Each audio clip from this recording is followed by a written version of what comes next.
Le bruit, l'insécurité, la pollution.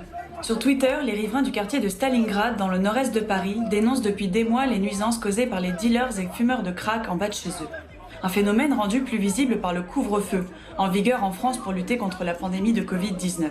Frédéric Francel vit en face des jardins des Halles, où de nombreux consommateurs de cette drogue passent leur journée.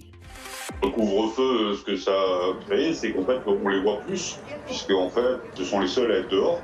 Tous ces toxicomènes se regroupent en fait à l'entrée du parc Riquet et restent là pendant au moins 2 ou 3 heures à continuer à consommer, à se faire ravitailler par les dealers.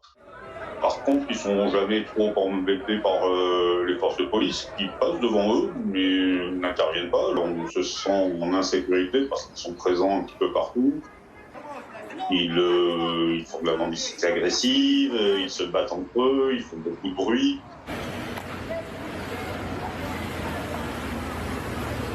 Pour moi, les solutions, en fait, ça serait déjà en fait d'arriver à les inciter à sortir de la toxicomanie. Chaque matin, des riverains se retrouvent dans les jardins des Halles pour distribuer des petits déjeuners aux migrants et aux sans-abri, eux aussi nombreux dans le quartier.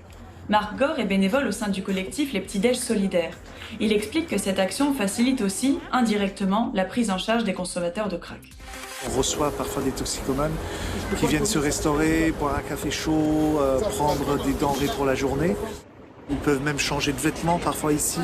L'autre jour, il y a un couple de tox qui sont venus et qui étaient à la fois extrêmement sales, complètement trempés, dans un état lamentable, et on a pu ils ont pu changer tout ce qu'ils avaient sur le dos. Bonjour messieurs, qu'est-ce qui vous ferait plaisir? Un pain au chocolat? Très bien.